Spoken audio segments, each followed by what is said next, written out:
ನಮಸ್ತೆ ಬಂಧುಗಳೇ, ಗೋವಿಂದಾಸ್ ಅಭಿರುಚಿ GVR ಆಲ್ರೌಂಡ್ ಚಾನಲ್ಗೆ ನಿಮಗೆಲ್ಲ ಸ್ವಾಗತ. ಸಬ್ಸ್ಕ್ರೈಬ್ ಮಾಡಿಕೊಡ್ರಿ ನನ್ನ ಚಾನಲ್ನ. ಇಷ್ಟ ಆದರೆ ಬಂದು ಸರ್ಕಲ್ಗೆ ಶೇರ್ ಮಾಡಿರಿ, ಒಂದು ಲೈಕ್ ಕೊಡೋದನ್ನು ಮರಿಬೇಡ್ರಿ. ಇವತ್ತಿನ ವಿಶೇಷ ಆರೋಗ್ಯಕರವಾದ ರುಚಿಯಾದ ಕ್ಯಾರೆಟ್ ಪರೋಟ ಯಾವ ರೀತಿ ಮಾಡೋದಂತ ತೋರಿಸ್ಕೊಡ್ತಾ ಇದ್ದೀನಿ. ಸ್ಕಿಪ್ ಮಾಡಿದೆ ಪೂರ್ತಿ ವಿಡಿಯೋನ ನೋಡಿರಿ. ಈ ಕ್ಯಾರೆಟ್ ಪರೋಟಾನ ಮಾಡಲಿಕ್ಕೆ ಕ್ಯಾರೆಟ್ದ ಮ್ಯಾಲಿನ ಸಿಪ್ಪೆಯನ್ನೆಲ್ಲ ತಕ್ಕೊಂಡ್ಬಿಟ್ಟು ನೈಸ್ ರೋಮಣೆಯಲ್ಲಿ ಇದನ್ನು ನಾನು ತುರಿತಾ ಇದ್ದೀನಿ. ಎಷ್ಟು ನೈಸಾಗಿ ನಾವು ತುರಿತೀವಿ ಅಷ್ಟು ಪರ್ಫೆಕ್ಟ್ ಆಗಿರುವಂಥ ಪರೋಟ ರೆಡಿ ಆಗುತ್ತೆ. ನೋಡಿರಿ, ಎಲ್ಲನೂ ನಾನು ನೀಟಾಗಿ ತುರ್ಕೊತಾ ಇದ್ದೀನಿ. ನಿಮ್ಗೆ ಎಷ್ಟು ಪರೋಟ ಬೇಕು ನೋಡಿಕೊಂಡು ಅಷ್ಟು ಕ್ಯಾರೆಟನ್ನು ನೀವು ತುರ್ಕೊಳ್ರಿ. ಈಗ ನಾ ಆಲ್ರೆಡಿ ಎಲ್ಲ ಕ್ಯಾರೆಟ್ ತುರಿಯನ್ನು ರೆಡಿ ಆಯಿತು. ನನ್ನ ತುರಿ ಅದರಲ್ಲಿ ಒಂದು ಅರ್ಧ ಸ್ಪೂನ್ನಷ್ಟು ಸಕ್ಕರೆ, ಹಾಗೆ ರುಚಿಗೆ ಎಷ್ಟು ಬೇಕೋ ಅಷ್ಟು ಉಪ್ಪು, ಒಂದಷ್ಟು ನೀರನ್ನು ಹಾಕ್ಕೊಂಡು ಇದನ್ನು ಮಿಕ್ಸ್ ಮಾಡ್ಕೊಳ್ಳೋಣ. ನೀರು ಹಾಕಿ ನಾವು ಸಕ್ಕರೆಯಲ್ಲಿ ಉಪ್ಪು ಸಕ್ಕರೆ ಕಂಪ್ಲೀಟಾಗಿ ಚೆನ್ನಾಗಿ ಸಕ್ಕರೆ ಕರಗಬೇಕು. ಅಲ್ಲಿವರೆಗೆ ನಾವು ಇದನ್ನು ಚೆನ್ನಾಗಿ ಮಿಕ್ಸ್ ಮಾಡ್ಕೊಳ್ಳೋಣ. ಸಕ್ಕರೆ ಯಾವಾಗ ನಮ್ಮ ನೀರಿನಲ್ಲಿ ಕರೀತು ಅಂದಾಗ ಗೋಧಿ ಹಿಟ್ಟು ಅದಕ್ಕೆ ಎಷ್ಟು ಹಿಡಿತೈತಿ ಅಷ್ಟು ಹಾಕ್ಕೊಂಡು ಹಗುರವಾಗಿಯೇ ಕಲಿಸ್ಕೊಡ್ರಿ. ಗಟ್ಟಿಗೇನು ಕಲಿಸ್ಕೊಳ್ಳಿಕ್ಕೆ ಹೋಗಬೇಡ್ರಿ. ಇದೇ ರೀತಿಯಾಗಿ ಕಲಿಸ್ಕೊಡ್ರಿ. ನಾ ಯಾವ ರೀತಿಯಾಗಿ ಕಲಿಸ್ತಿದ್ದೀನಲ್ಲ ಇದೇ ರೀತಿಯಾಗಿ ಕಲಿಸ್ಕೊಡ್ರಿ. ಅದು ಎಷ್ಟು ಹಿಡಿತೈತಿ ಅಷ್ಟು ಇಷ್ಟು ಸಾಫ್ಟಾಗಿರ್ಬೇಕು. ಇದು ಪರ್ಫೆಕ್ಟ್ ಆಗೈತೆ ರೀ. ಕೈಗೆಲ್ಲ ಹತ್ತತಿರ್ಬೇಕು ನೋಡಿರಿ, ಈ ಥರ ಹತ್ತತಿರ್ಬೇಕು. ಇಷ್ಟು ಮೆತ್ತಗೆ ಕಲಿಸ್ಕೊಡ್ರಿ. ಇದನ್ನ ಇವಾಗ ಮುಚ್ಚಿ ಒಂದು 10 ನಿಮಿಷ ಬಿಟ್ಬಿಡೋಣ. ನೋಡಿರಿ, 10 ನಿಮಿಷದ ನಂತರ ನಾನಿಲ್ಲೇ ತೆಗೆದು ತೋರಿಸ್ತಾ ಇದ್ದೀನಿ. ಇವಾಗ ನಮಗೆಲ್ಲ ಹಿಟ್ಟು ಅನ್ನೋದೆಲ್ಲ ಸೆಟ್ ಆಗಿರುತ್ತೆ. ನಾವು ಹಾಕಿರುವಂಥ ಉಪ್ಪು ಸಕ್ಕರೆ ಕ್ಯಾರೆಟ್ ನೀಟಾಗಿ ಹೊಂದ್ಕೊಂಡು ಸ್ವಲ್ಪ ಸಾಫ್ಟಾಗಿರುತ್ತೆ, ಮೆತ್ತಗಾಗಿರುತ್ತೆ. ಈಗ ಇದು ಕೈಗೆ ಹತ್ತುತ್ತಾ ಇದೆ ಅಲ್ವಾ, ಒಂದು ಸ್ವಲ್ಪ ಎಣ್ಣೆಯನ್ನು ಹಾಕ್ಕೊಂಡ್ಬಿಟ್ಟು ಚೆನ್ನಾಗಿ ಇದನ್ನು ನಾವು ಮಿಕ್ಸ್ ಮಾಡ್ಕೋಬೇಕು. ನಿಮ್ಮ ಹಿಟ್ಟಿನ ಪ್ರಮಾಣ ನೋಡಿಕೊಂಡು ಎಣ್ಣೆಯನ್ನು ಹಾಕ್ಕೊಳ್ರಿ. ಈಗ ಚೆನ್ನಾಗಿ ನೋಡಿರಿ, ನಾವು ಹಿಂಗೆ ಎಣ್ಣೆ ಹಿಟ್ಟು ಎಲ್ಲ ನೀಟಾಗಿ ಸೇರಬೇಕು. ಹಾಗೆ ನಾವು ಹೀಗೆ ಒತ್ತಿ ಮಿಕ್ಸ್ ಮಾಡ್ಕೊಳ್ಳೋಣ. ನೋಡಿರಿ, ಈಗ ನೋಡಿರಿ ಎಲ್ಲ ನೀಟಾಗಿ ಕಂಪ್ಲೀಟಾಗಿ ಸೇರೋವರೆಗೆ ನಾವು ಇದೇ ರೀತಿಯಾಗಿ ಮಿಕ್ಸ್ ಮಾಡಿಕೊಡ್ರಿ. ನಾದಲಿಕ್ಕೆ ಹೋಗಬೇಡ್ರಿ, ಹಗುರವಾಗಿಯೇ ಮಿಕ್ಸ್ ಮಾಡಿಕೊಡ್ರಿ. ಇವಾಗ ನೋಡಿರಿ, ಮಾಡಲಿಕ್ಕೆ ಪರ್ಫೆಕ್ಟ್ ಆಗಿರುವಂಥ ಹಿಟ್ಟು ರೆಡಿ ಆಯ್ತು ರೀ. ಇದನ್ನಿವಾಗ ಇಷ್ಟು ಹಿಟ್ಟನ್ನು ಒಂದೇ ಉಳ್ಳಿ ಮಾಡ್ಕೊತಾ ಇದ್ದೀನಿ ನಾನು. ಒಂದೇ ಉಳ್ಳಿ ಮಾಡಿಕೊಂಡು ಮೇಲೆ ಕೆಳಗೆ ಸ್ವಲ್ಪ ಗೋಧಿ ಹಿಟ್ಟನ್ನು ಹಾಕ್ಕೊಂಡು ನೀಟಾಗಿ ಇದನ್ನು ಸ್ವಲ್ಪ ದಪ್ಪಗೆ ತಿಕ್ಕೊಳ್ಳೋಣ. ಇದನ್ನು ನಾನಿಲ್ಲಿ ಟೈಲ್ಸ್ ಮೇಲೆ ತಿಕ್ತಾ ಇದ್ದೀನಿ. ಯಾಕಂದರೆ ಚಪಾತಿ ಪೀಠ ಸಾಕಾಗಲ್ಲ. ಟೈಲ್ಸನ್ನು ನೀಟಾಗಿ ತೊಳ್ಕೊಂಡು ಒರೆಸ್ಕೊಂಡು ಅದ್ರ ಮೇಲೆ ನೀವು ರೆಡಿ ಮಾಡಿಕೊಡ್ರಿ. ಆದಷ್ಟು ಸ್ವಲ್ಪ ನಿಮ್ಗೆ ಎಷ್ಟು ಸಾಧ್ಯ ಆಗುತ್ತೆ ಅಷ್ಟು ದೊಡ್ಡದೇ ತಿಕ್ಕೊಡ್ರಿ. ತಿಕ್ಕಲಿಕ್ಕೆ ಕೂಡ ಏನೂ ಕಷ್ಟ ಆಗಲ್ಲ. ನಮ್ಮ ಹಿಟ್ಟು ಮೆತ್ತಗಿರೋದ್ರಿಂದ ಆರಾಮಾಗಿ ನಾವು ರೆಡಿ ಮಾಡ್ಕೋಬೋದು. ಇವಾಗ ನೋಡಿರಿ, ಇಷ್ಟು ದೊಡ್ಡ ಚಪಾತಿಯನ್ನು ನಾನಿಲ್ಲಿ ರೆಡಿ ಮಾಡ್ಕೊಂಡಾಯಿದ್ದೀನಿ. ಇದೇನಪ್ಪ ಇಷ್ಟು ಹಿಟ್ಟಿನಲ್ಲಿ ಒಂದೇ ಪರೋಟ ಮಾಡ್ತಾರ ಅಂತ ನಿಮಗೆ ಡೌಟ್ ಬರ್ಬೋದು. ಆದರೆ ಮುಂದೆ ನೋಡಿ ನಿಮಗೆ ಅರ್ಥ ಆಗುತ್ತೆ. ನಾವು ಪ್ರತಿ ಸಾರಿ ಒಂದು ಉಳ್ಳಿಯನ್ನು ತೊಗೊಂಡು ಒಂದೇ ಪರೋಟಾದ ಹಿಟ್ಟನ್ನು ರೆಡಿ ಮಾಡ್ಕೋತೀವಲ್ವಾ, ಈ ರೀತಿಯಾಗಿ ಮಾಡೋದ್ರಿಂದ ನಮಗೆ ಬೇಗನೆ ಆಗುತ್ತೆ ಮತ್ತು ಡಿಫ್ರೆಂಟ್ ಟೇಸ್ಟ್ ಕೂಡ ಬರುತ್ತೆ.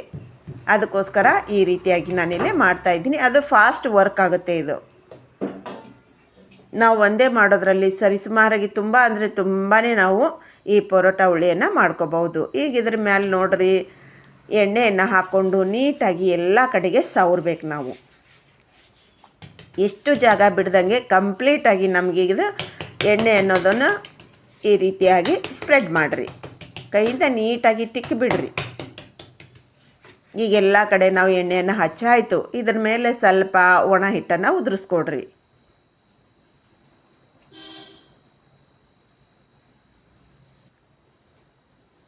ನಾನಿಲ್ಲೇ ಗೋಧಿ ಹಿಟ್ಟನ್ನೇ ಹಾಕೋತಾ ಇದ್ದೀನಿ. ನಿಮ್ಮ ಹತ್ರ ಏನಾದರೂ ಹುರ್ಗಡ್ಲೆ ಪೌಡ್ರ್ ಇತ್ತು ಅಂದರೆ ಅದನ್ನು ಕೂಡ ಹಾಕ್ಕೊಡ್ರಿ. ಇನ್ನೂ ಟೇಸ್ಟ್ ಚೆನ್ನಾಗಿ ಬರುತ್ತೆ.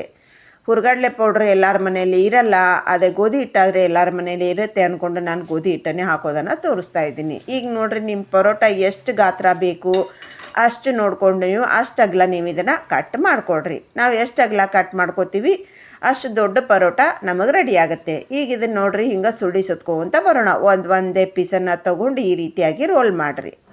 ಎಷ್ಟು ಆರಾಮಾಗಿ ಮಾಡ್ಬೋದಲ್ವಾ. ನೋಡಿ, ಏನೂ ಕಷ್ಟ ಆಗಲ್ಲ. ಹಿಟ್ಟು ಮೆತ್ತಗಿರೋದ್ರಿಂದ ಆರಾಮಾಗಿ ನಾವು ಇದನ್ನು ಮಾಡ್ಕೋಬೋದು. ಇದೇ ರೀತಿಯಾಗಿ ನಾವು ಎಲ್ಲನೂ ರೋಲ್ ಮಾಡಿಕೊಂಡು ಬರೋಣ.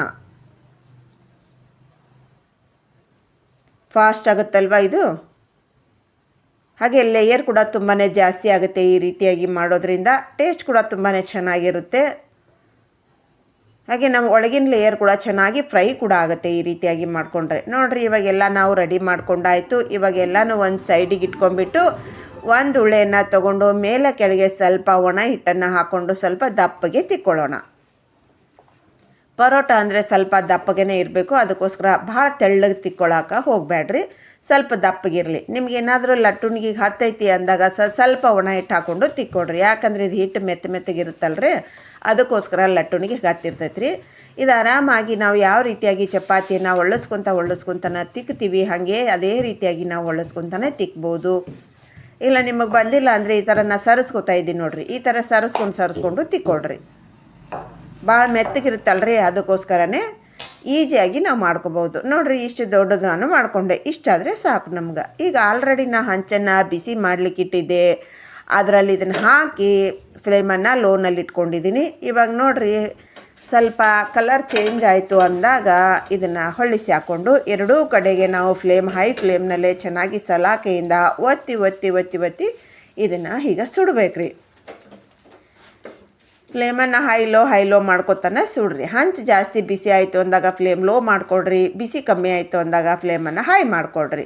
ಹಿಂಗೆ ನೋಡಿರಿ, ಒತ್ತಿ ಸುಡೋದ್ರಿಂದ ನಮ್ಮ ಪರೋಟ ಚೆನ್ನಾಗಿ ಉಬ್ಬುತ್ತೆ. ಒಳಗಡೆ ಲೇಯರ್ ಕೂಡ ಚೆನ್ನಾಗಿ ಫ್ರೈ ಆಗುತ್ತೆ. ಕಲರ್ ಕೂಡ ಹೊಂಬಣ್ಣ ಕೂಡ ಚೆನ್ನಾಗಿ ಬರುತ್ತೆ.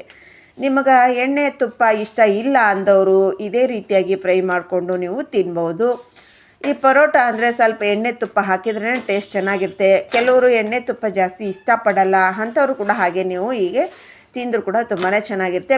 ಮೆತ್ತಗಾಗಿರುತ್ತೆ, ಸಾಫ್ಟ್ ಆಗಿರುತ್ತೆ. ಈಗ ನೋಡಿರಿ, ಇದು ನಮ್ಮದು ರೆಡಿ ಆಯಿತು.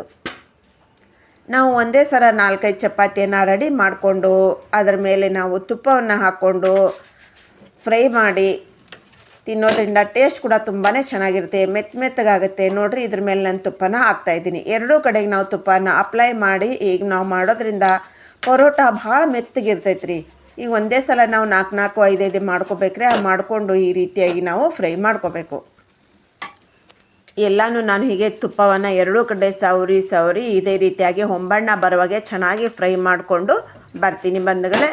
ಈಗ ನಾವು ಒಂದು ಸಾರಿ ಟೈಮ್ ನೋಡಿಕೊಂಡು ನಾವು ಫ್ರೀ ಇದ್ದಾಗ ಈ ರೀತಿಯಾಗಿ ಮಾಡಿಟ್ಕೊಂಡ್ರೆ 3-4 ದಿವಸವರೆಗೆ ಮಕ್ಕಳ ಲಂಚ್ ಬಾಕ್ಸಿಗಾಗಿರ್ಬೋದು, ವರ್ಕಿಂಗ್ ವುಮೆನ್ಸು, ಬ್ಯಾಚುಲರ್ಸಿಗೆ, ನಿಮ್ಮ ಕ್ಯಾರಿಯರಿಗಾಗಿರ್ಬೋದು ತುಂಬಾ ಉಪಯುಕ್ತ ಆಗಿರುವಂಥ ರೆಸಿಪಿ ಒಂದು ಸಾರಿ ಟ್ರೈ ಮಾಡಿರಿ.